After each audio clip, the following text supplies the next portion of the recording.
to hear more and more about. Oh, a little warning that we're being recorded. Good stuff. Okay, so if we're going to talk about science communication tonight, we should start probably by having some sort of definition. If I can make my slides go. There we go. So we should define it. We should figure out what it is. So science communication, very, very simply, we could define as any attempt to educate about or raise awareness of or generate interest in science or scientific topics. So certainly if we're teaching about nature, I mean, this is a naturalist club or a nature club, you know, when we're talking about nature, we are inherently talking about science as well, because everything that has to do with nature also has to do with science. And so anytime we're trying to communicate with somebody about nature, we are doing science communication, whether that's through speaking to them or maybe putting up a sign in the arboretum or writing a blog post online or a newsletter article, whatever it is, we are communicating science as long as we're trying to get people interested and invested and maybe learning a little bit about nature. Now, sometimes we think of science communication as being a discipline for a formal setting, like a museum or a lecture theater. Maybe you think of famous science communicators or popularizers like Neil deGrasse Tyson or Bill Nye, the science guy, or Carl Sagan. So science communication can be very, very formal. It can involve a formal, large audience, but it can also be just something you do across the dinner table or across the fence in your backyard or with a dog walker that you encounter on the trail. It can absolutely be one-on-one, and it can be very casual and very intimate too. So science communication has this huge span. It's a very broad field, and it's something that can be used in a very formal setting, or you can just use in your day-to-day life as well. And the principles that underpin it are the same regardless of the format. It's also interesting in that it draws from a variety of other fields. So when we talk about doing science communication, we're drawing on concepts from psychology, things like human biology and neurobiology, sociology, and even pretty extensively on the arts as well. There's much to learn from the arts in terms of how we can apply it to science communication. So it really is a strongly scientific and artistic discipline. So if you're thinking about how science communication may be pertinent to you in your life, even if you don't use it in your job or anything like that, there are lots of different topics that you might use science communication to communicate about. So I tried to put together a little bit of a list here, a little short list, but you could probably add to it in your mind as well. It includes some really big, sort of complex topics, things like climate change. It's a pretty challenging topic to communicate about to anybody. Things like keeping your cat inside so it doesn't kill birds. Things like my very favorite, maligned creatures. So my favorite thing to do is to teach people about things like spiders or snakes or vultures or things like that that they maybe don't like, and I think they should like. So that's where I use science communication most often. It's probably an example I'll keep referring back to tonight as well. It could be as simple as trying to convince somebody to stay on the trail so they don't trample the vegetation, or put their dog on a leash so it doesn't harm the wildlife in a local park. So it can be very, very simple. It could even just be taking your kids or grandkids or neighbor or whoever outside just to learn to appreciate nature a little bit more and connect with the wildlife that lives around. So there's tons of different ways that you can use science communication in your day-to-day life. And you probably already do. I find that it comes really tied with like a love for nature. Most people who love nature, they just love to talk about nature too, and it doesn't usually take much of a nudge to get people started on their spiel about their favorite bird or the conservation issue that is really meaningful to them. So if you like nature, you probably also talk about nature. So I can guarantee that you're all falling into the role of a science communicator at some point in your life. Now, if you are going to do science communication, chances are you're not thinking a lot, you know, when you're talking to your neighbor about birds, about the techniques and strategies and the sort of formal scientific way to approach it. And that's totally fair. I think most people approach science communication in an intuitive way. We just communicate with others the way that comes naturally to us and the way we would want to maybe be communicated with ourselves. And it's actually the way that people have done formal science communication for a long time. Most people who work in the field of science communication don't have a formal training in it. There's not a lot of formal education in science communication to be had. Certainly when I started my career in science communication, I just did it intuitively. I learned a bit on the go. I tried to kind of pay attention, and I just did what seemed logical to me at the time. The problem is that the ways that we intuitively communicate sometimes don't work that well. They're sometimes not very effective. And especially when we're communicating to a wide array of different people, you can imagine that the things that seem really intuitive to me about like why you should keep your cat indoors, yeah, it makes sense to me. It's intuitive to me, and that's why I would keep my cat indoors. But it's probably not intuitive to somebody who lets their cat outdoors. If it was, they wouldn't be doing that. So the ways that I intuitively communicate, the ways that seem natural to me, they may not be natural or logical or intuitive to the person I'm communicating to. So when we do science communication, whether it's very formally in a museum or a lecture hall, or whether it's across the dinner table, it's really useful to have some understanding of some of the concepts that underpin it and some of the ways that we can approach it to be really, really effective. So that's what we're going to do tonight. I have my 7 top tips for good science communication, things that you can apply in your day-to-day conversations with people that will just help you hopefully be effective in arguing for the causes that you think are important, championing the natural world, or just getting people excited about going outside in nature. So off we go. Tip number 1. So good science communication is not just about information. And that may seem logical or not logical to you, depending on your perspective. But the truth is that when we're teaching about science, like if you imagine trying to teach somebody about climate change, probably you're going to provide them with a lot of information. There's a lot of climate change information to be digested to sort of fully understand that issue. And that makes sense, right? Even if I'm trying to teach you about a animal outside, we see a vulture and I'm trying to get you excited about the vulture, I'm probably my instinct is going to be to start giving you information or facts about that vulture that make it cool, what it's called, what it eats, where it lives its life, all those things. But it's not always the right way to go. And sometimes you have to kind of hedge your natural inclination to just fill somebody up with information. There's actually a history to this. I can give you a quick history lesson. I won't bore you with history for too long, but if we look at the modern field of science communication, it has its roots in the middle of the 1800s, which is not that long ago, like 1850.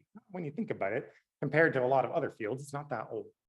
And that's a very interesting time to be around, probably, if you were alive in I assume nobody here was, but if you were alive in the mid 1800s, it's probably like a really interesting time to exist because it's towards the end of the Industrial Revolution. So lots of things are changing in the world, and you're starting to see a lot of scientific innovations, a lot of new inventions that come from a knowledge of science. Crazy things like steam trains. How exciting it must have been to see a steam train for the first time, I tell you. And so there's lots of evidence of science happening in the world because things are changing very quickly. The Industrial Revolution has all these new inventions. So people are starting to get curious about science, whether they know it or not. They're starting to get interested in these new inventions. They're starting to wonder how things work. And at the same time, the Industrial Revolution has given us another miracle. It's given us the printing press.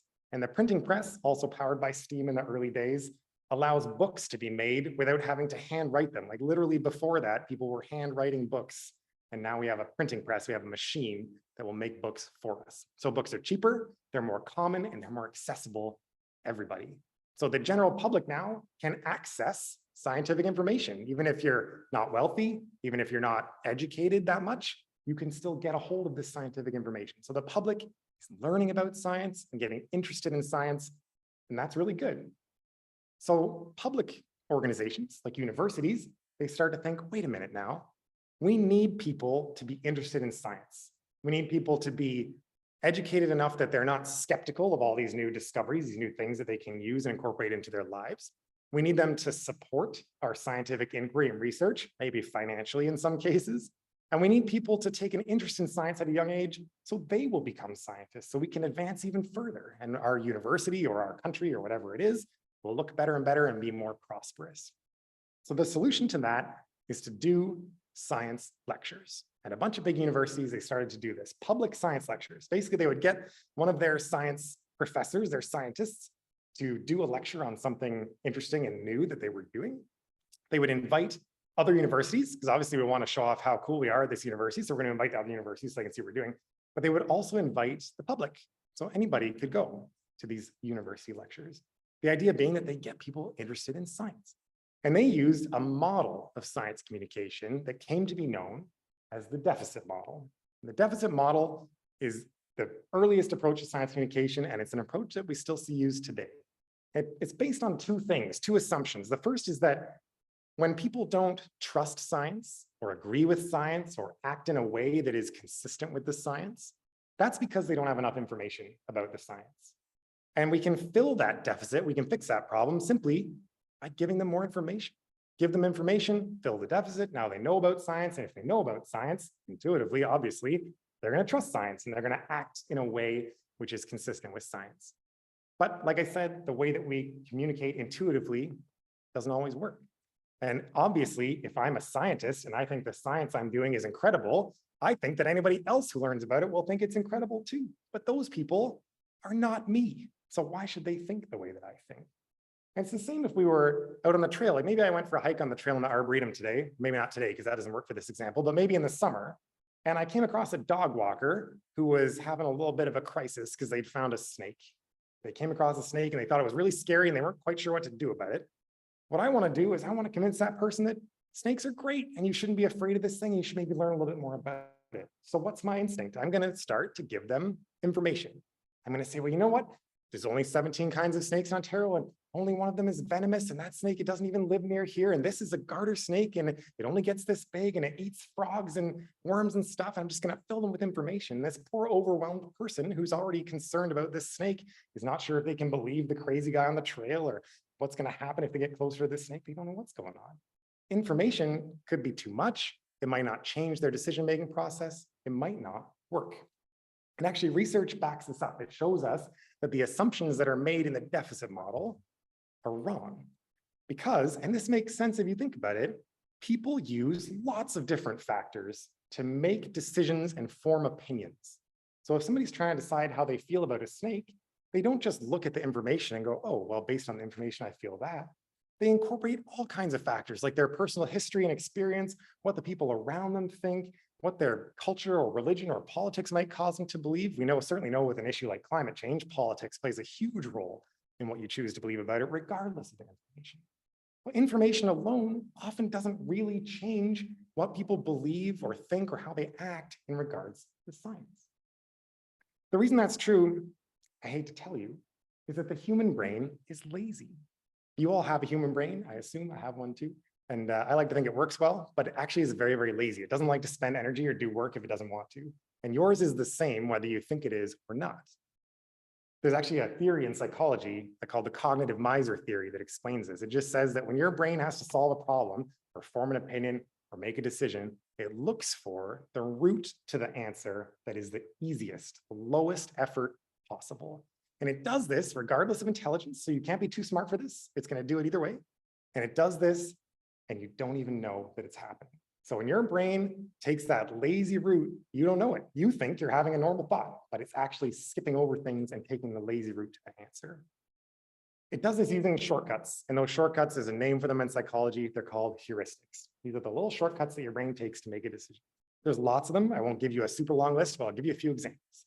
So if you encountered this, let's say, snake on the trail, you're a dog walker, you don't know anything about snakes, you see this snake, you think it's really scary, you have to decide what to do about it or whether to believe that guy giving you information on the trail. Your brain might use the availability heuristic. The availability heuristic is exactly the reason that companies spend so much money on advertising, because the availability heuristic means that your brain is going to choose the thing that comes first to mind. So you can imagine if I walked into a convenience store and I wanted like a cold fizzy drink, and I'm standing in front of all those fridges in the convenience store full of every drink I could think of, and I'm thinking, okay, what kind of drink do I want? Now, I like to think that my brain's going to make a free choice based on whatever I want the most. It's not really how it works. My brain goes, whoa, whoa, whoa, that's a lot of thinking. I don't want to do that. So I'm just going to pick the thing that first pops into my head. And if I've seen lots of commercials for Coca-Cola recently, I'm going to pick a Coke. And I think I picked a Coke because I want a Coke. But my brain picked a Coke because it was the very first thing it thought of and it stopped working. Now, if we're talking about that snake on the trail, if that person thinks about snakes and the first thing that pops into their mind is all the movies and TV shows where snakes are scary and they bite people and people die, that's the first thing they thought of. And their brain's going to stop thinking. So it's just going to think, yep, snakes are scary. My brain knows snakes are scary. That's the decision I'm making and I'm done with it. So the availability heuristic is super powerful. That's why Coke makes lots of money. Anchoring heuristic, that favors the thing you learn first. We really are resistant to new information. We like the thing we learned the very first. So if that person, their first experience with snakes was their mother running screaming out of the house when one got in the kitchen, or their brother chased him around with one, that's the first memory. That's the thing their brain's going to default to using this anchoring heuristic. And that is a lot of people's first memory of snakes. It's amazing when you get out there teaching people about snakes, how many people say, you know what, I've just been afraid of them my whole life because when I was 6 years old, my brother chased me with one. And you think that's the memory. All the information they've received in the middle means nothing because all they remember is being chased with snakes as a child. So that's a really powerful one as well. The affect heuristic, that favors the thing that makes us feel good, positive emotions, the thing that makes you happy. And snakes, are not generally associated with positive emotions. They're associated with negative emotions, scary things, anxiety. Same with something like climate change, right? I don't want to believe climate change. It makes me feel gross inside. I want to believe something happier, something that makes me feel better. So for those big, scary issues, this is a really big problem that we just don't want to confront, that thing that makes us feel negative. Fluency, that favors the thing that we understand easily. That's a huge issue with something like climate change because it's very hard to understand it. So we don't want to deal with it. Our brain is too lazy to do all that heavy lifting. It just wants to think of something that's easier. Same with snakes. It's really easy to understand that snakes are scary and bad and I need to leave them and run away. It's harder to think a little bit about the biology of that creature, understand why it behaves the way it does and why maybe I don't need to worry about it. Familiarity, that pictures or that favors the thing that we find comfortable. So for snakes, they're not familiar and comfortable for a lot of people. Climate change is not familiar and comfortable for a lot of people. And social proof, that just favors the thing that other people are doing. We're herd animals, we just pay attention to other people and we let them make our decisions for us. If I'm teaching about snakes to a classroom, a group of grade 5s, it's amazing to watch them move as a group. So if some of them are being really wimpy and running around screaming, they're all going to back off. And if some of them are being really brave and they're coming up to see the snakes, they're all going to come forward. So they really do feed off each other. That social proof heuristic is very powerful. The point of all this is that information is often skipped in these decision-making processes, right? So when I picked that Coke, I didn't pick it because I thought about all the different drinks and I thought about the flavors and which ones I liked best and what better experience I had last time. No, I just picked it because it's the first thing that came to mind. It had nothing to do with information. And so when you feed people information, you're not addressing all these shortcuts and they might just leave that information behind and they'll just skip over to the answer they were already on their way to. And these things are affected by lots of different factors, as you can imagine, right? Like your politics, your background, your personal experiences, your culture, all kinds of stuff, the opinions of other people. And media and social media just make them worse. Because media, social media especially, it shows us people who already agree with us. It shows us things that back up what we already think, and it just strengthens these decision-making processes. So all this is to say that just piling information on people is not the best strategy. And we'll talk about some other strategies as we go forward. Good science communication considers your audience. So if you're going to communicate to somebody, you got to think about who you're communicating to. Seems dead obvious, but actually in the field of formal science communication, this is a strangely new concept. For a long time, science communicators, they didn't really think in any detail about the people they were communicating to. Those old university lectures, they didn't think, okay, well, let me maybe survey the audience and see what they understand and what they don't understand. And let me put myself in the mindset of somebody a little less educated or maybe a little less well-to-do. They didn't think that. They just stood up on the pulpit and spewed science forward. And the idea of actually defining your audience is a much newer idea.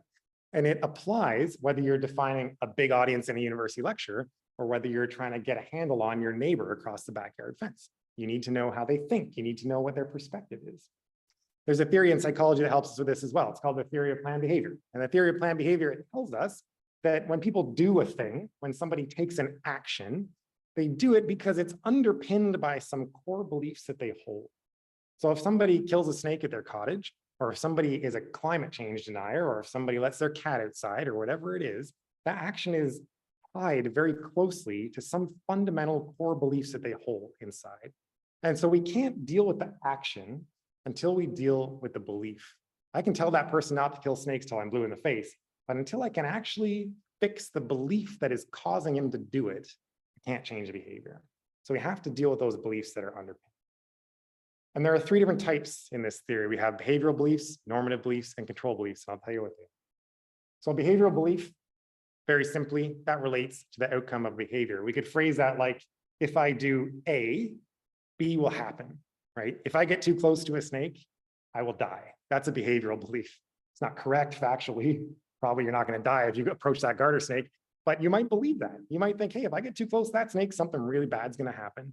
And that's a belief that's going to affect how you act around the snake and how you think about snakes. Normative belief, you can think about social norms. That has to do with what other people think of you. So I might think, well, it's normal to be afraid of snakes. Everybody's afraid of snakes, so nobody's going to judge me for that or think negatively of me for being afraid of snakes. So I'll just be afraid of snakes too. So that allows me kind of the permission almost socially to be afraid of snakes. And the control belief, that has to do with whether or not a person believes that they have control of the situation, not whether they actually have control, but whether they believe they have control. So that could be something like, I can't get over my fear of snakes. Something I hear a lot, actually, when I talk to people about snakes. I just can't. I can't do it. I can't get over my fear of snakes. You believe that you actually do not have the ability or the control to get over that fear of snakes. The first one, the behavioral beliefs, that's the one we can kind of hit with information, right? If you believe that snakes are all venomous and scary and you're going to die, I can kind of deal with that with some correct information. That one's okay. The second one, normative beliefs, I can't really affect. I can't change how other people act and how they think of you. That's out of my power for the most part, in most cases. Although hopefully, as we teach people more about nature, you see these broader shifts in society where people start to think differently. But the control beliefs, that's a really important one. That's one that I can deal with a lot of times. And it's often the biggest limiting factor in how people behave. If I believe I can't get over my fear of snakes, then no amount of information or other people thinking other things about me is going to change that. When I've done programming with people with snakes and we're trying to get them to maybe come touch a snake or meet a snake up close, one of the most powerful things I can say is, you don't have to if you don't want to. Even though that seems counterintuitive, because that gives them permission to leave or not do it, what it does is it empowers them with control. If you want to come touch a snake, you don't have to if you don't want to, but you can if you do want to. And all of a sudden their brain sort of goes, oh, I have control of this situation. I can do what I choose to do. And oftentimes they do choose to come forward. Empowering people with control is a really incredible way to get them thinking about their behavior and whether or not they want to change it. You can imagine with something big like climate change, this is really important too, because people feel they have no control over climate change, almost rightly so. I mean, that's a huge issue. It has huge factors that impact it. And you might think as an individual, I can't control that. I can't change it. My action doesn't matter. So why should I act? So when we deal with big issues like that, giving people concrete individual actions, empowering them with the idea that their actions can be meaningful and can have an impact and can take control is a huge, huge asset when we try to communicate about this kind of issue. So basically what we need to do is we need to try to understand the beliefs that underpin the behaviors we're trying to affect. And we need to try to understand the shortcuts that our audience is taking in their head. What shortcuts are they doing? Sometimes if somebody is using one of those shortcuts, you can kind of point it out politely and you can use that as a way to start a conversation. And we need to not rely on intuition, because for all these reasons, our intuition just doesn't always work. We have to be strategic. We have to think about that person in detail and try to tailor our communication to them. It takes empathy, it's dialogue, it's conversation. It's not one-sided. You're not talking at someone, you're talking with someone and you're listening to the feedback that they're providing and you're modifying and moving forward. And look for contradictions. Contradictions are your best friend. So it's possible to hold two beliefs that conflict with each other. That's called cognitive dissonance. I hold two beliefs and they're different and they conflict with each other, but they're mine anyway. An example of that could be if that behavioral belief was, I know that snakes are harmless. I know that snakes are okay. I know that it's safe, but I can't get over my fear of snakes. Those are two beliefs that conflict with each other. And that's a great place to start for the communicator, because then I can just ask, why? If you know that snakes are safe, if you know that it's okay, why do you think you might be afraid? Why do you think you might not be able to get over your fear? What can we do about that? Where can we go from there? People, they'll hold that cognitive distance forever, but sometimes when you gently point it out and you ask some questions, you can actually start to get them thinking and you can dissolve that and you can move forward. So look for those contradictions. They really can be your best friend, especially where it involves control, because control is so, so important. Good science communication is simple.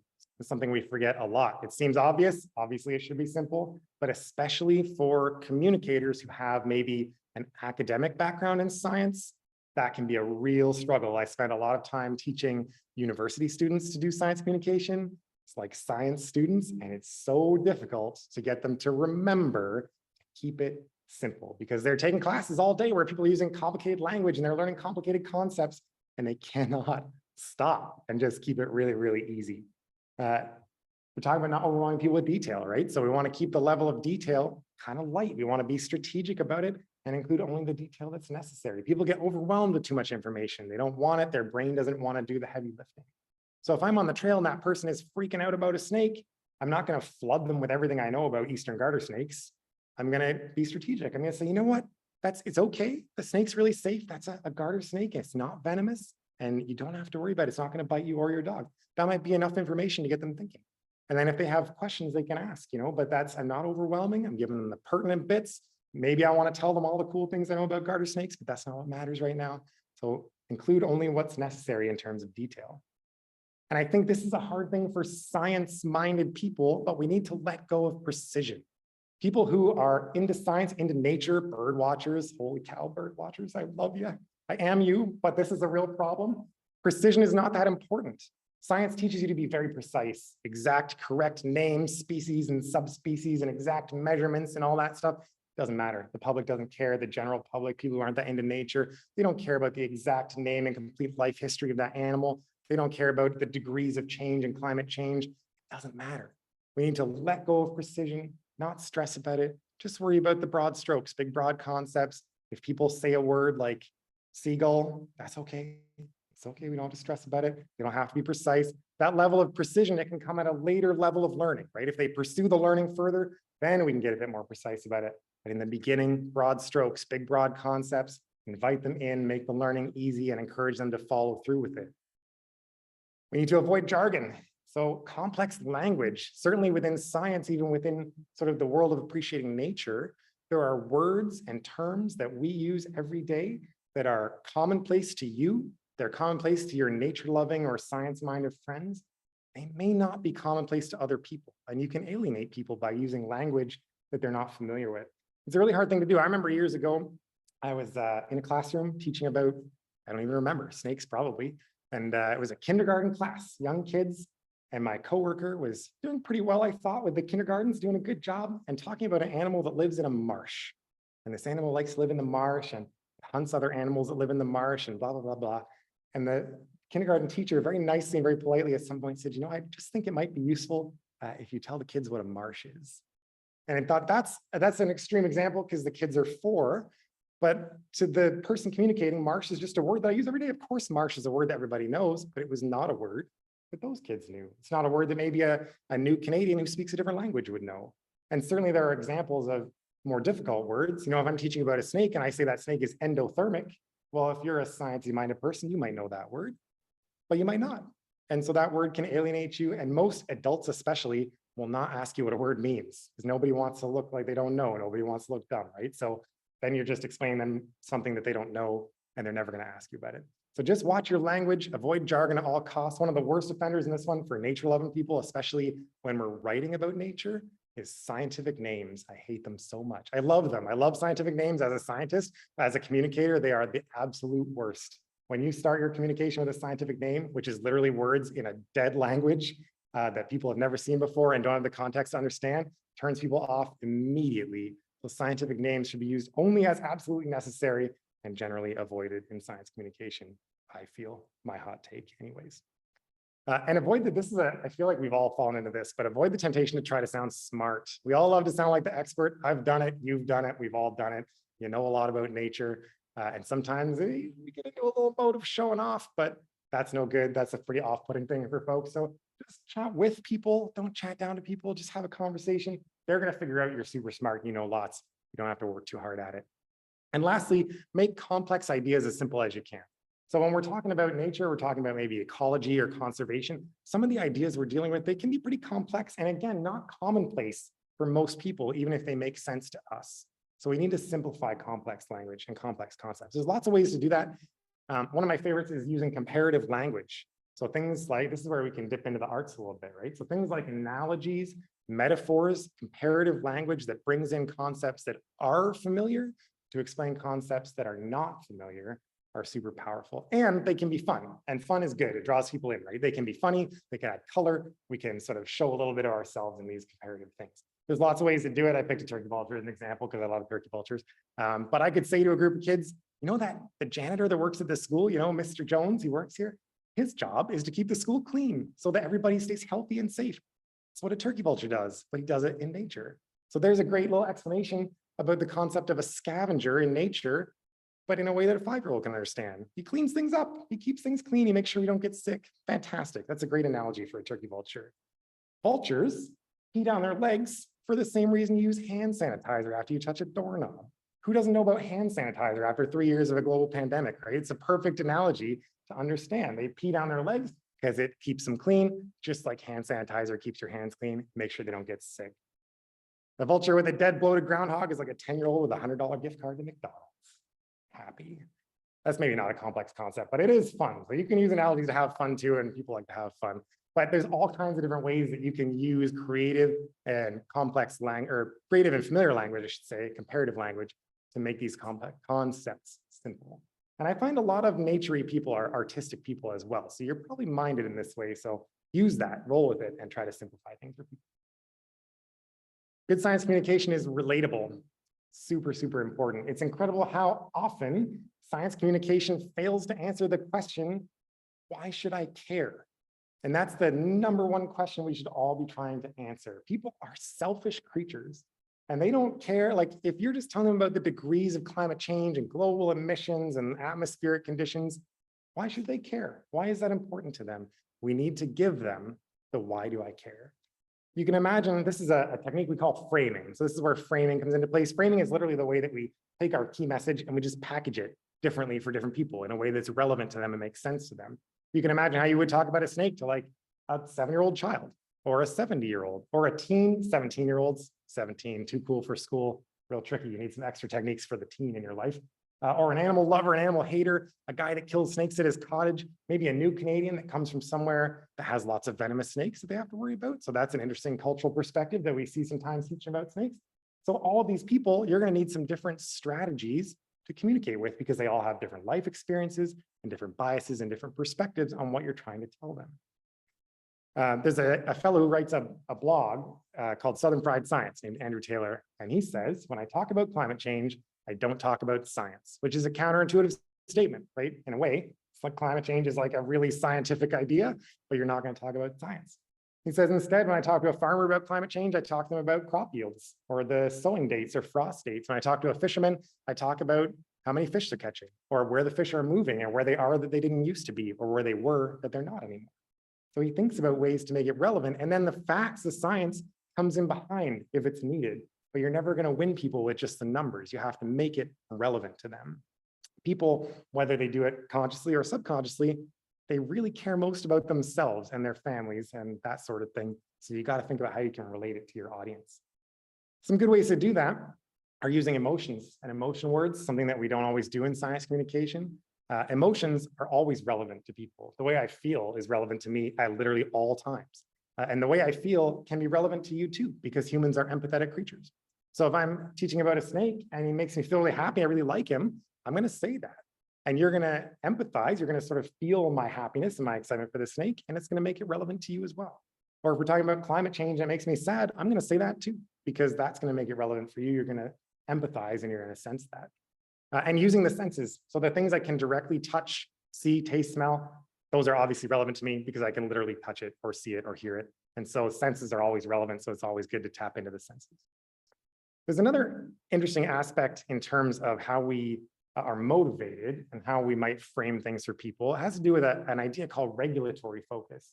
Regulatory focus means that some people are really strongly motivated to avoid bad things, and other people are much more strongly motivated to get good things. You can basically take all the people in the world and pretty much divide them into these two different focuses.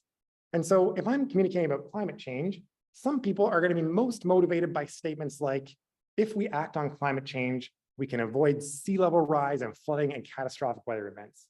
And other people are going to be more strongly motivated by statements like, if we act on climate change, we can make the world a greener, healthier, nicer place for everybody to live in. The trick is, if I meet you out there on the trail or wherever, I don't know which one you are. You could be either one. I have no way to know.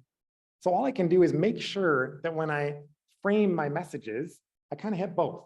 Right? I give you a little bit of this one and a little bit of that one, and I watch and I see how you react and I listen to what you're telling me, and I can kind of tailor one way or the other based on what your inclination might be. So try to hit them both and pay attention to the feedback people are giving you. But some people like the positive, some people react really well to the negative for whatever reason. So I try to do them both. Good science communication tells a story. It's my favorite part of science communication. I love telling stories. Again, with that like nature and arts being so closely related, storytelling is like my favorite thing. And I also think it's one of the most important facets of being an effective science communicator. And it's something that scientists are taught not to do, because you don't add color to your science, you just tell them the science. But actually, when we're communicating science to the general public, storytelling is an incredibly, incredibly powerful tool. There's lots of awesome research on it as well. So this research tells us, it's not just like anecdotal, like research really tells us that if you package your information in a narrative or a story, it helps people remember it better, which when you think about it makes sense. Because if I just stand up here and I give you 10 facts about a turkey vulture, That's just 10 facts. You might forget them later. You don't have a lot of context for them. But if I tell you a story about turkey vultures that includes those 10 facts, those facts are now in context. They're tied to the narrative, the line of that story. And when you think back about that story, you're going to remember them better because you're going to associate them with the other elements of the story. So we remember better when things are a story. We also understand information better and we digest information more quickly.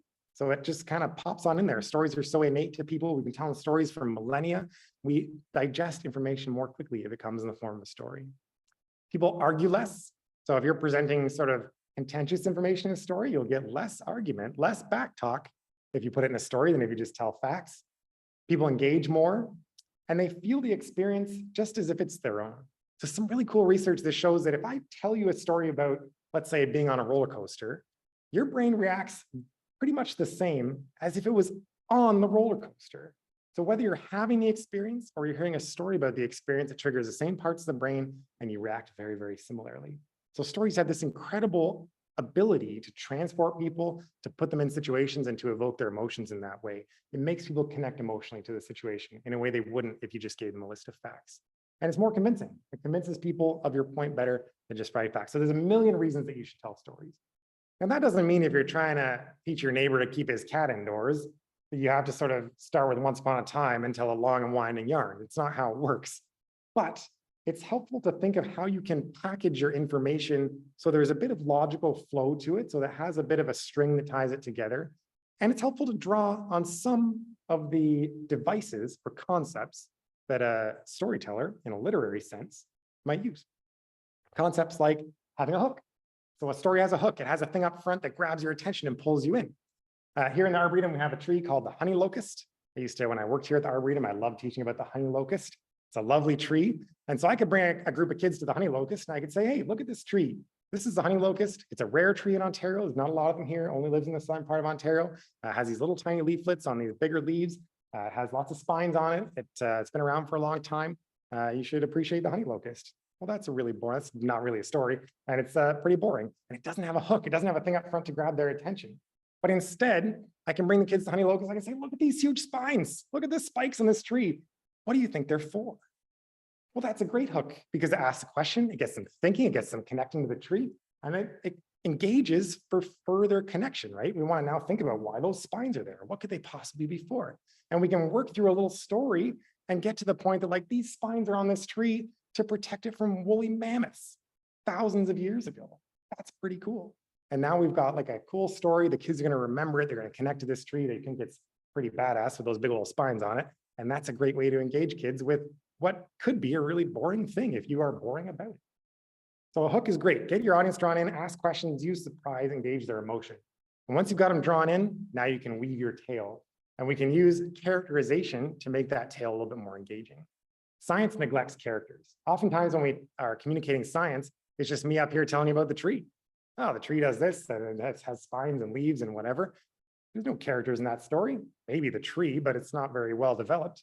But if I can weave a little bit of a story where the mammoth is a character, or even the tree is kind of a character, and we sort of talk about why it's doing what it's doing and what its motivations are, we create a character that the kids can connect with. You know, the mammoth, he's hungry, he's got a big old body, he's got to put food in there. You know, when you're really, really hungry and you're looking for something to eat, that's the mammoth, and we can kind of connect with him emotionally.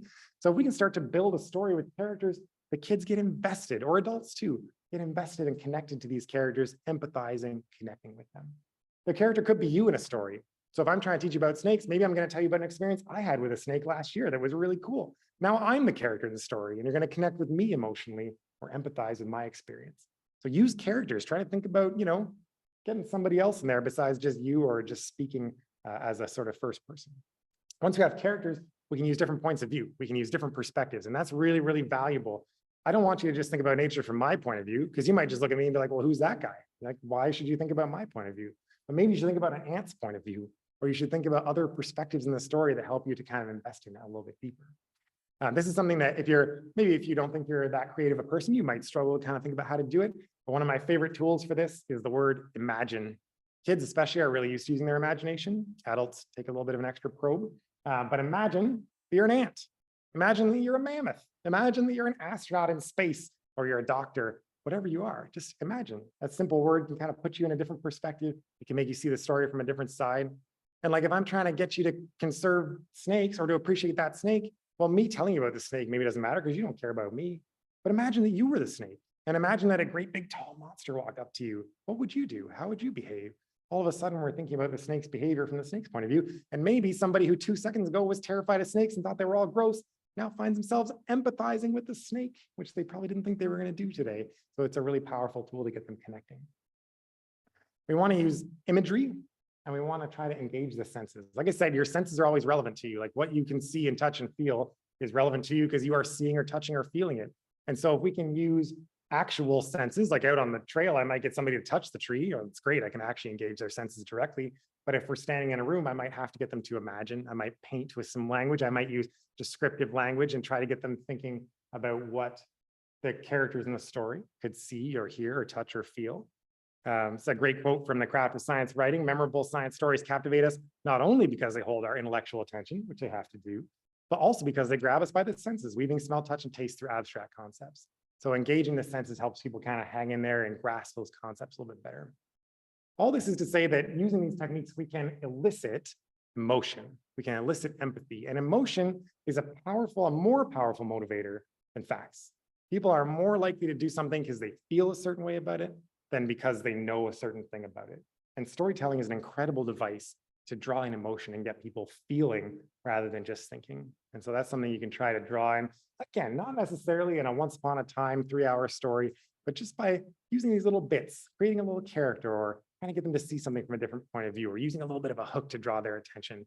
These are ways that we can get people connecting with our story a little bit better. Good science communication focuses on the positive. This is especially important if we're communicating things that can be a little bit sad or scary, things like climate change or outdoor cats eating birds or endangered species or things like that. That can be pretty scary. That can be pretty negative. It can be pretty sad. But negative information has a lot of undesired effects on the people who hear it. It turns out that humans actually have a finite ability, a limited ability to deal with negative information. It's an actual psychological concept called the finite pool of worry. So you have a finite pool of worry. You have like this space for worry, and you can only fit so much worry into it. And if you're confronted with more worry, it doesn't fit. And things that are really pertinent to us, things that are personal or more immediate, they get priority in the pool. So if I'm having kind of a stressful time and I'm worried about a lot of things, that pool of worry is going to get like a family problem or my health issue or my money issues or whatever else it may be, because I got to deal with those right now and they're very personal to me. And things like endangered species or rainforest destruction, sadly, they just don't make it in the pool. So what do we do with those things? Well, if it doesn't make it in the pool, we use coping mechanisms. We use things like emotional numbing, where you just kind of, your brain shuts down with regards to that thing. So you just don't really feel it, right? Like, I know the rainforests are disappearing, but I got other things to think about and I just don't feel that sad about it right now. I just can't kind of handle it. Or a compassion fade, where we just start to not really empathize with that situation. Maybe we'll make an excuse like, that's not my problem, or somebody else can worry about it or whatever. Not because we're bad people, but because we're just worried about too many things and we just can't quite bring that in there.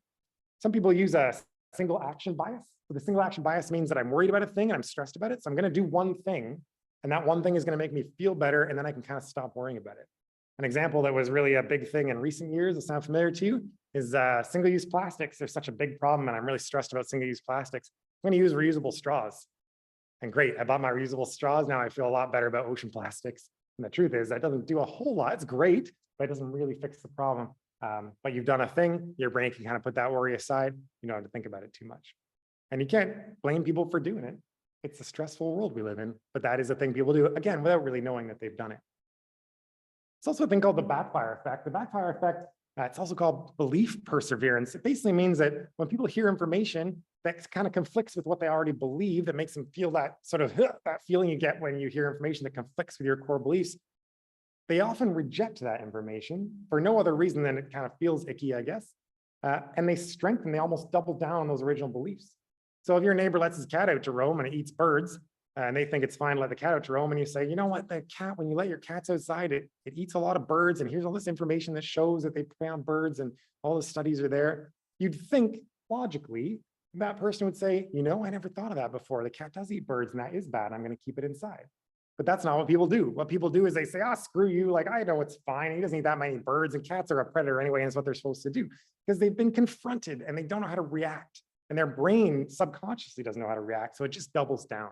It turns out when you confront somebody intellectually, it triggers the same reaction in the brain as if you confront people physically. So when your neighbor gets a bit combative about cats, that's because his brain is reacting in exactly the same way as if you tried to physically fight him. It's like being in an actual fight.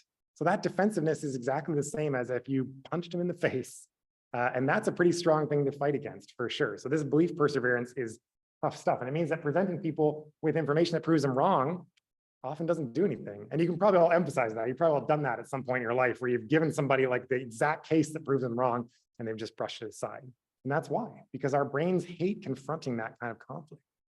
So what do we do? If we have to communicate about things that are scary, which we do sometimes if we want to teach people about climate change or snakes even or anything like that, well, there's a few things we can try. It's difficult. It is a challenge and there's no one solution.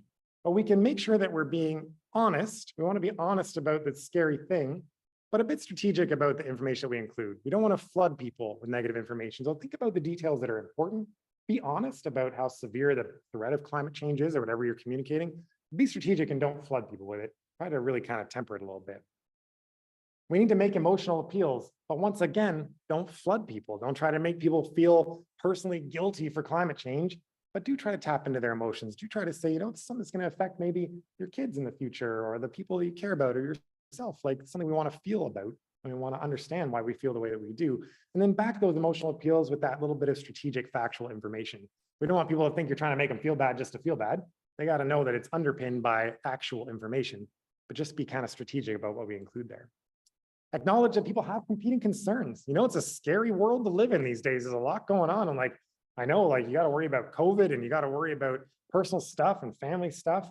So yeah, it's fair. Maybe you don't have a lot of time to think about climate change. I understand that. But here's a few little things you can do if you have the time, just be understanding of other people and let them know that you understand because people don't always know that.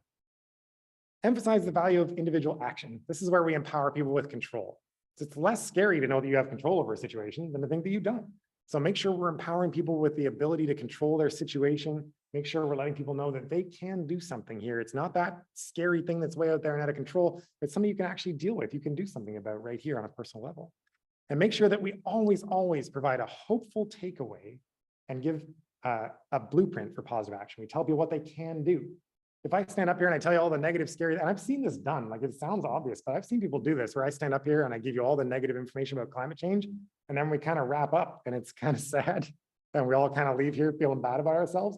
That's not very effective at all. What I should do is give you some information about climate change, and then I should impress upon you that we can change it. It's not too late to act. There's things that you can do, and here are the things. Here's some nice, simple things that are within your means. Make sure there are things that people can do. Sometimes maybe we tell people to buy an electric car. Well, a lot of people can't afford to go out and buy an electric car. So think about the means of your audience and what they're able to do and give them concrete actions that fit within those means so they can feel good about it and they can take action. Individual action like that is really powerful. Sometimes you do one thing in your life, like you use reusable grocery bags, and you think, oh, that was pretty easy. I feel good about myself. Positive reinforcement, feels good to use reusable grocery bags. And then you suddenly realize oh, I can actually use a reusable coffee mug too, because I'm throwing out these coffee cups and that would be good. And then maybe I can bring reusable utensils and I can do this as well. And so sometimes these individual actions really snowball, and it all starts with empowering people to feel they can do that one thing to keep them rolling. Yeah, plastic straws, absolutely, right? Once you get them rolling, you can get them doing all kinds of different things. So be hopeful, provide that blueprint, and make sure people feel empowered and they have control. Finally, good science communication is personal. I feel like, especially in that academic realm of science, it's supposed to be impersonal. It's supposed to be objective. You're not supposed to inject yourself into it at all. If I'm going to publish a scientific paper, I can't write in that paper how I feel about it. That's not how science works. I have to be objective and sort of mechanical. But science communication to the general public is not that. It's very different. I actually think when you take a degree in science, and I did a course last year in science communication for science students at the university here, you almost have to unteach those students everything they learned in their degree. The way you're taught to communicate in a science degree is wrong for communicating to the public. It's great for communicating your science to other scientists, but it's all wrong for communicating to non-scientists. So you actually have to kind of fight that. And this is one of those ways that science communication within science is supposed to be impersonal, but science communication in the public should be personal. You should inject yourself into it. Presumably the reason that you're communicating about science is because you like it. The reason you want to teach people about nature is that you think it's important. You think that climate change is something we should worry about. So let that show. Make sure that people know that it matters to you. And oftentimes you might be communicating science to somebody who cares about you, a family member, a neighbor, something like that. So if it matters to you and it's important to you, they're going to be more likely to react favorably to it. Use personal details, anecdotes, stories, feelings. Tell people how you feel about something. When I'm teaching kids, especially young kids, they are tuned into feelings. Like a 5-year-old is just all feelings all the time, right? So if I say to that 5-year-old, well, this makes me feel really happy, or this makes me feel really sad, that's an emotion he understands because he feels happy and sad. He may not understand the complex inner workings of climate change. He knows what happy and sad are. So feeling words are universal, and we are an empathetic creature. So tell people how you feel. Ask them how they feel.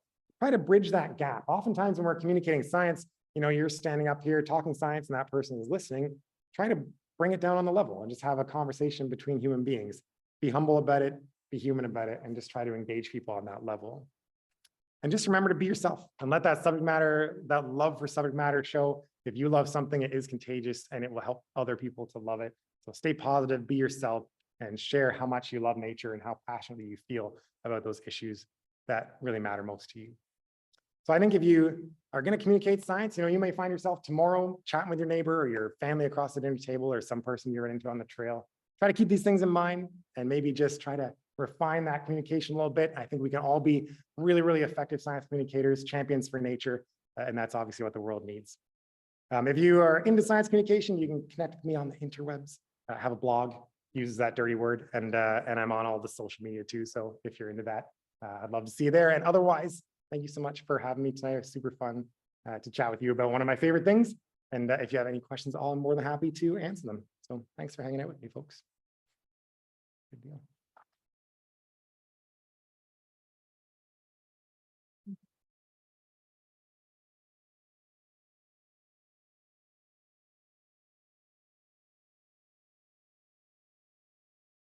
I don't want to pick if you're picking. Sorry. Yes, go ahead.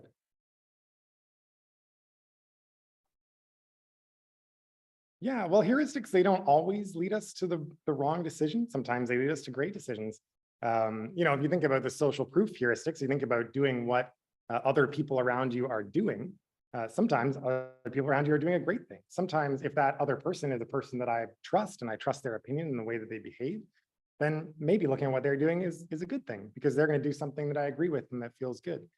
So heuristics can have good results or they can lead you to doing the right thing, but they do involve skipping information. So sometimes that can certainly be not a good thing as well. Yeah.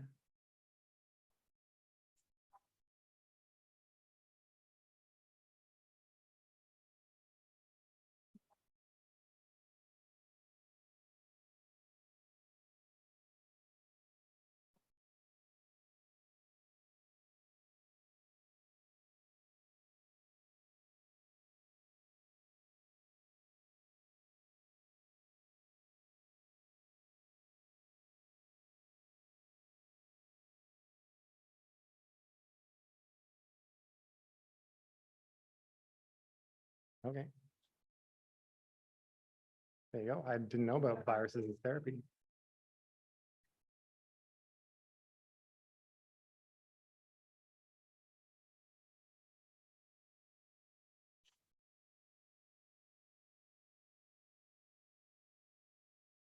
So do I think I guess I should be repeating these for Zoom. So do I think that, because I said the Latin scientific names were often written in a dead language, which Latin sort of is, and do I think that there would be value in kids growing up learning Greek and Latin? They certainly haven't for a long time. I certainly didn't grow up knowing Greek or Latin. I think it would be difficult for most folks in their daily life to make an argument for learning Latin. But for a biologist, it's certainly useful. And I've learned little bits of it through my education in biology. But I don't know, I think it would be hard to, personally, I feel, to sort of justify teaching every kid Latin at this point, because it seems like maybe learning Spanish or Mandarin would be more useful for most folks in their daily life. But I think for a biologist, for somebody who's going to go into the biological sciences, a basis in Latin is still useful. Exactly. Yeah, it's certainly easier to learn a language when you're young. So you'd want to start when you're young. But I mean, when I think back, do I wish I'd learned Latin at 5, or do I wish I'd learned, Yeah, Mandarin at 5, probably Mandarin. I don't know. I feel like even as a biology person, probably Mandarin would be more useful to me in my day-to-day life. I don't know. Yeah, binomial names are interesting, and they're not even all Latin. I mean, some of them are Greek, so even Latin wouldn't give you all of them. But yeah, it's tricky.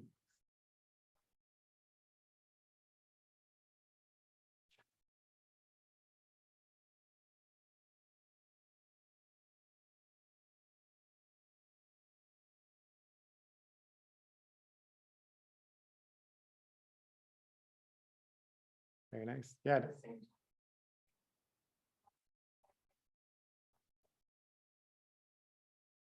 Yeah.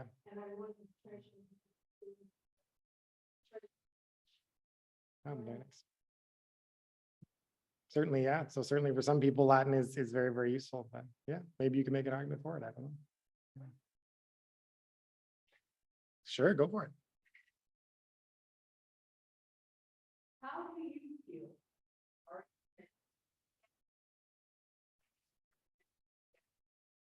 Yeah, for sure. Are they hearing you, or should I repeat these questions into the? Okay, so awesome. So John H's question about an argumentative skeptic.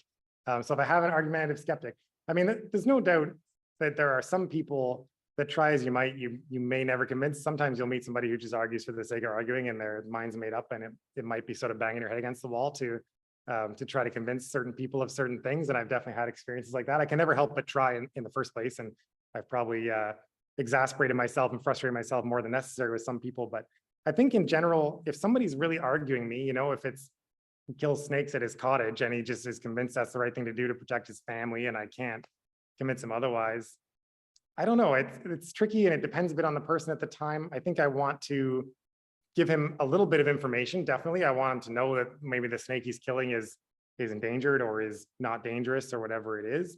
I want to try to appeal emotionally if I can. Sometimes I have said to people, because people expect you to react in a certain way. When the guy, somebody will come up to you at a snake display and say, "Oh, I killed those things in my cottage," and he's almost saying it to be confrontational, and he expects a certain reaction out of you.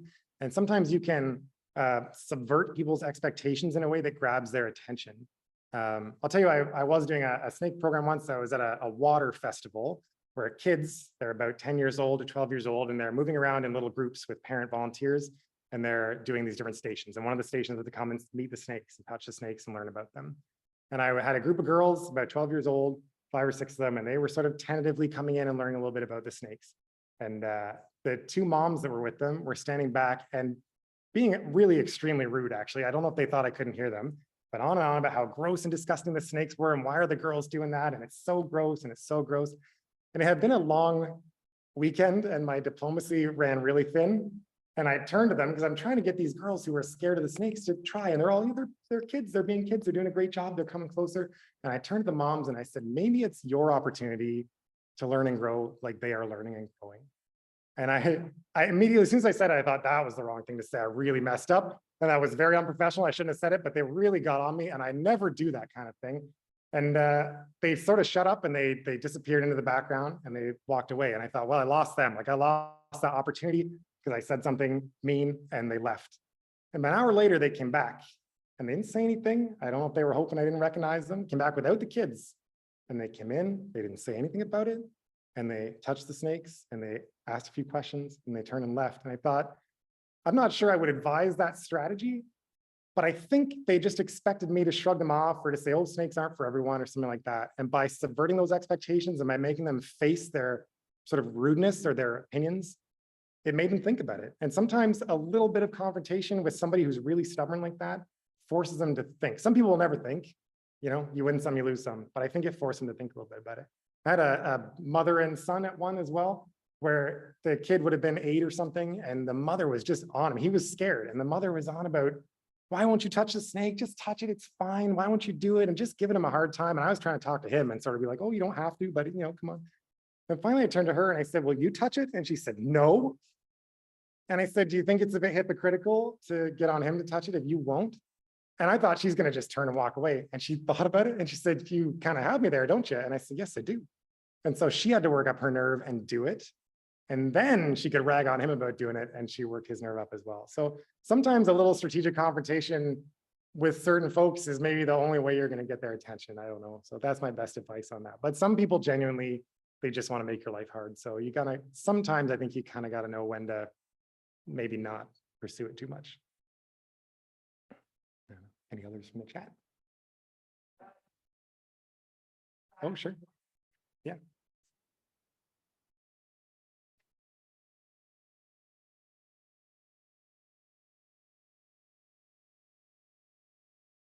Sure.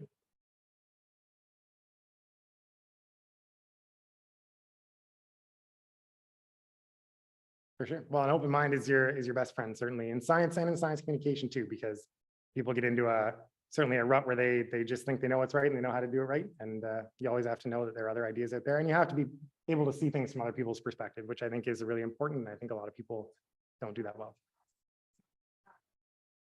Yeah. Sure.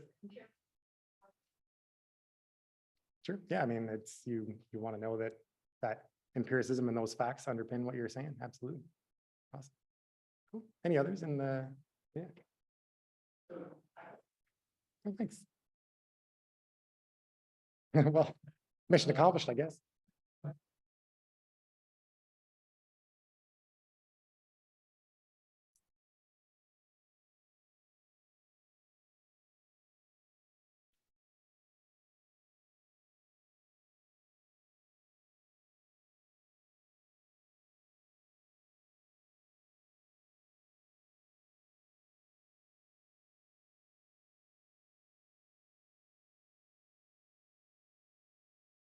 Sure.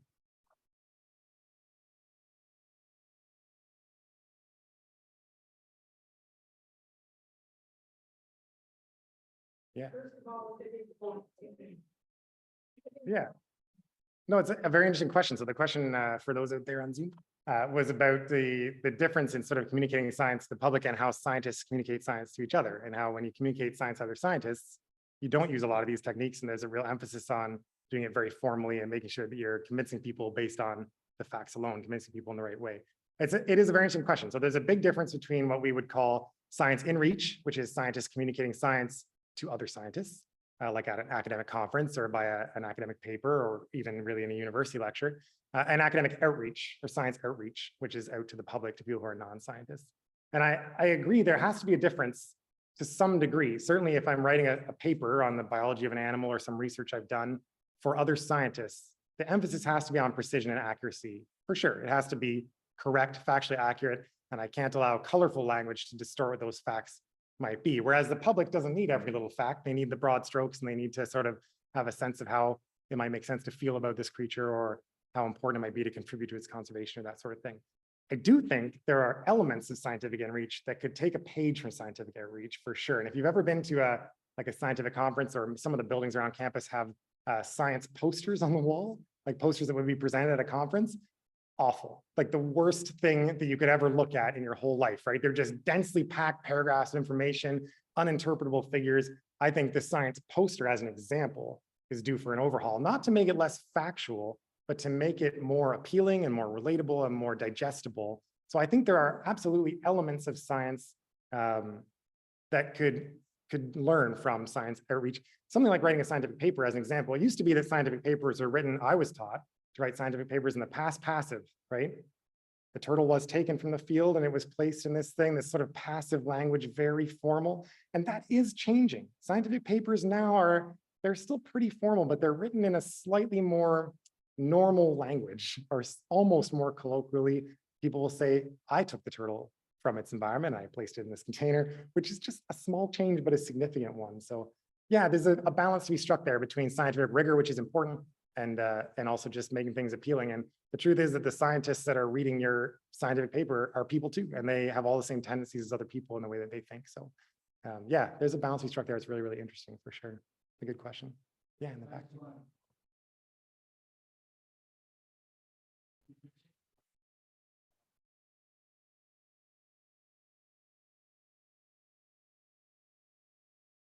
Oh, for sure.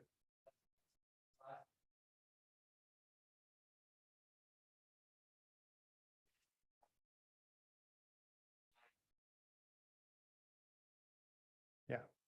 Yeah, so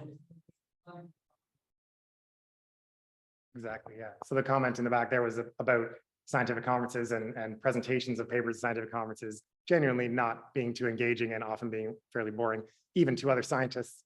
There's a great, if you want your fix on that, there's this initiative called the 3-minute thesis. And if you get online, get on YouTube and Google 3-minute thesis, it challenges scientists, researchers, often grad students, to present their research in 3 minutes. And some of them are just incredible. They're some of the best 3-minute presentations I've ever seen. And it's very much, it's the antidote to the typical science conference presentation. It's well worth your time if you have a moment. So again, it is sort of changing, right? Like there's some folks have the idea that like, we have to make this a bit more engaging. It's not eclipsed everybody yet, but there's examples of it. So check out the 3-minute thesis. It's well worth it.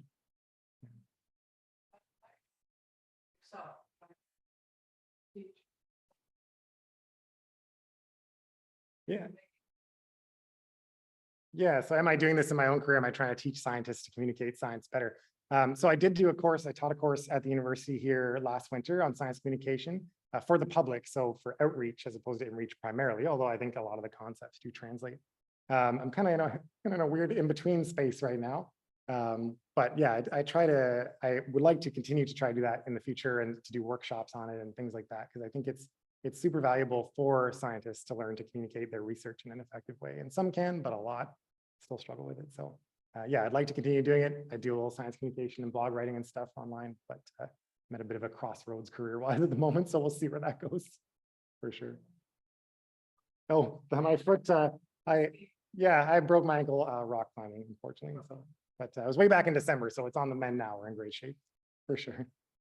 Awesome. You said you had anything more in the chat? Yeah, I feel like it might have been touched upon, but it might be good to look at this. It's so sometimes people feel judged and shut down when you talk about things like making greener choices. And even if you're just talking about your personal choices, how do you continue the dialogue? How do you continue dialogue? Yeah. So how do you avoid making people feel judged or sort of shut down when you talk about making green choices, and how do you continue that dialogue? Yeah, it's a very good question. I think like it comes in a way, the topic of making green choices, of using reusable things or things like that, comes with almost an inherent tone of judging people who don't. And I think that can be very, very tricky. And I think one thing we have to be extra careful about with that is where it becomes a matter of privilege, which it does sometimes, right? Sometimes the greener choice is the more expensive choice or the least accessible choice. And so it would be easy for somebody who maybe has a low income and can't afford to do the greener thing to just feel very guilty that they're not doing it, even though it's not really within their means. So I think a part of that comes to that sort of know your audience. So we need to know that when we're advocating for making green choices, it's something that's within the means of the audience, so they can at least do it. If you're trying to get people to buy an eco-friendly car and it's people with a low income and they can't do it, then it's going to shut them down. And they're going to say, well, that's not accessible to me. So how can I scale those options? How can I give my audience a means to action that's within their ability that they can actually do? I think that's the first step to that. And I think just really checking yourself and making sure that the language you're using is non-judgmental and that you really try to understand the perspective of that other person, and you try to frame that message in a way that appeals to their emotion, makes them want to do it without making them feel badly for not doing it, if that makes sense. Yeah, I think it all comes down to the framing and just making sure that it is within their means, because oftentimes it is control. It's based on control and their ability to actually do or not do the thing, whether it's their actual ability or their perceived ability. So that would be my thoughts on that. Yeah. Cool. Yeah, in the back.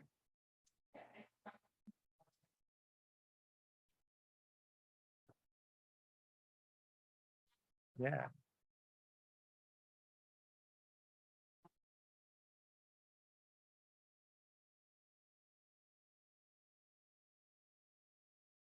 Yeah. So do strategies differ based on what kind of media you're using, whether it be social media or online videos or blogs or whatever?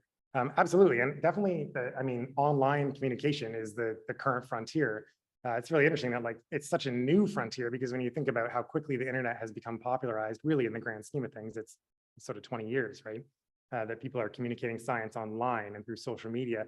And there's a body of research about it, but it's very new and there's not a lot of consensus on the things that work really well and don't. The basic underpinnings, the fundamental concepts are the same because it's still people reading it on the other end. Where you struggle a lot is with attention.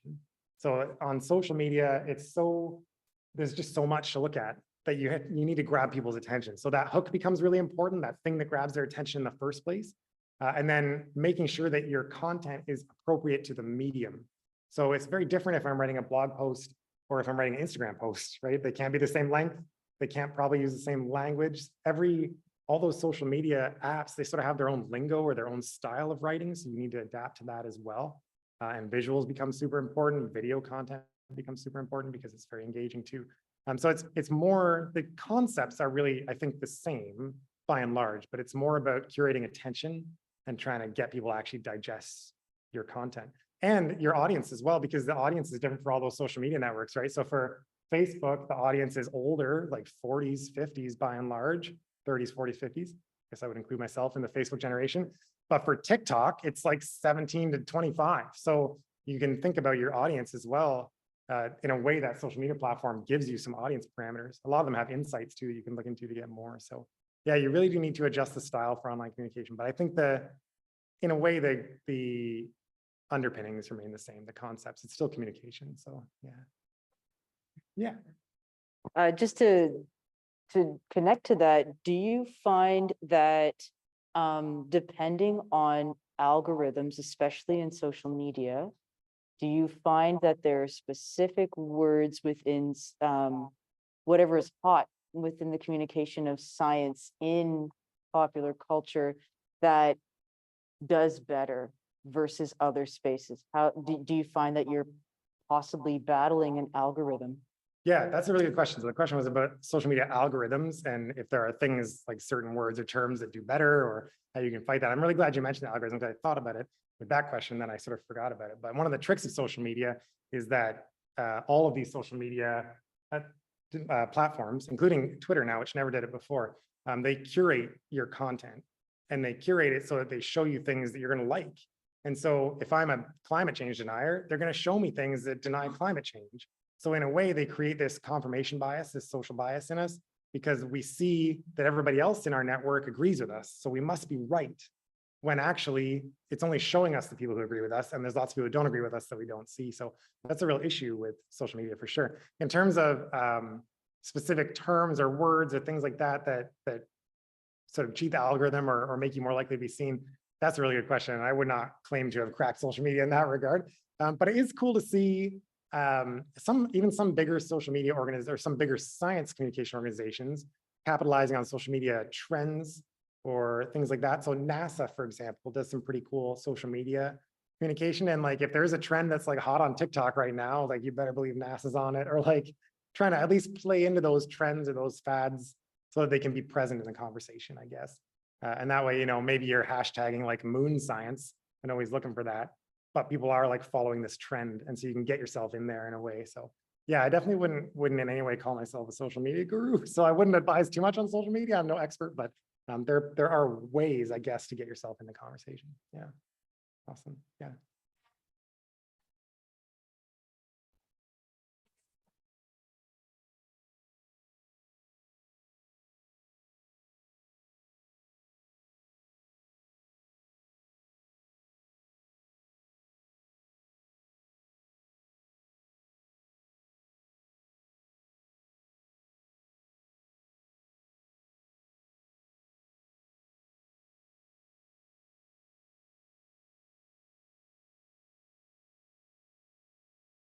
Yeah, well, you're well outside my area of expertise there, but there's certainly, fake news and misinformation and disinformation is very much a thing. So one thing that we need to be trying to do is to teach people to be critical of what they see in news and things like that.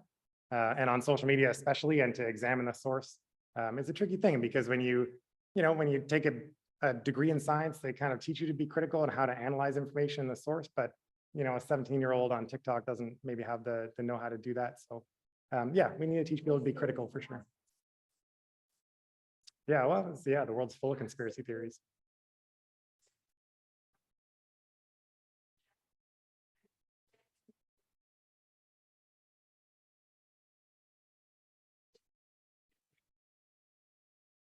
Yeah, you're certainly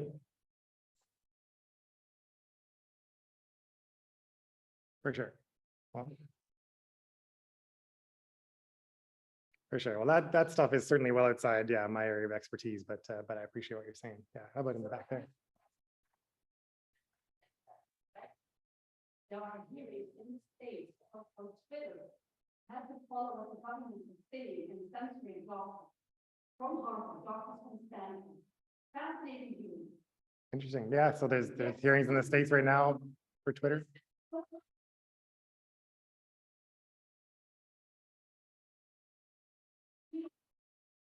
For sure. There you go. Yeah, you never really know, I suppose, especially with social media. So you certainly have to be wary. Absolutely. Yeah, in the back. Sure. All righty. Well, we'll go to the back there.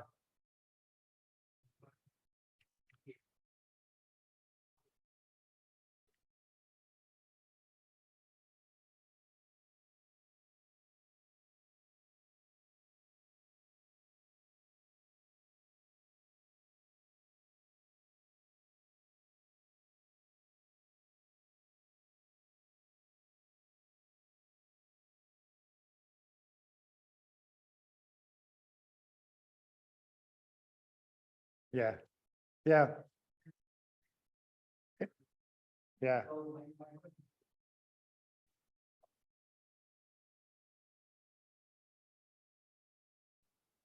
Sure. Yeah. So the question and the comment was about a news clip of Noam Chomsky being asked to communicate something very politically complex in 30 seconds, and how much you can really communicate in 30 seconds. And you're absolutely right that the traditional media, even not just social media, but traditional media lives on sound bites, and they do try to sometimes get you to say certain things or speak in a certain way, and then they're going to edit it down. So yeah, science communication through traditional media even can be quite tricky. I remember a few years ago, there was a bizarre story out of somewhere near here, Kitchener or something, where it's tiny dog, somebody's tiny dog had, they believed, been carried away from their yard by a hawk, and it was found 19 kilometers away and returned to them.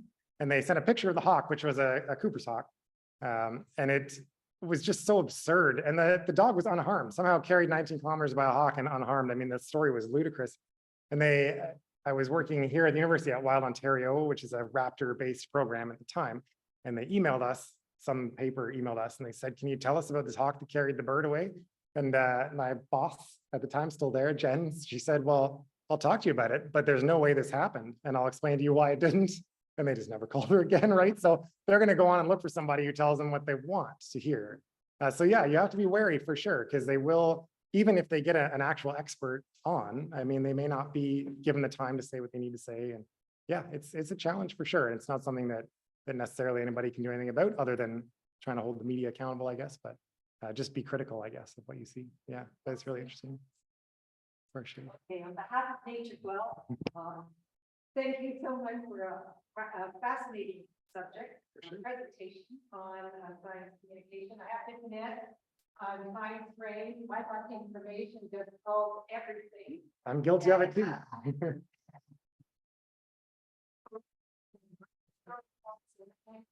and not empathetic enough. And you've given us a lot of things, but it's quite evident that you're an accomplished storyteller and a very fascinating and engaging scientific communicator. So thank you so much for sharing with us your stories and your words of wisdom this evening. I'm sure we'll be all much better communicators as a result. Thank you. The pleasure is all mine. Thank you.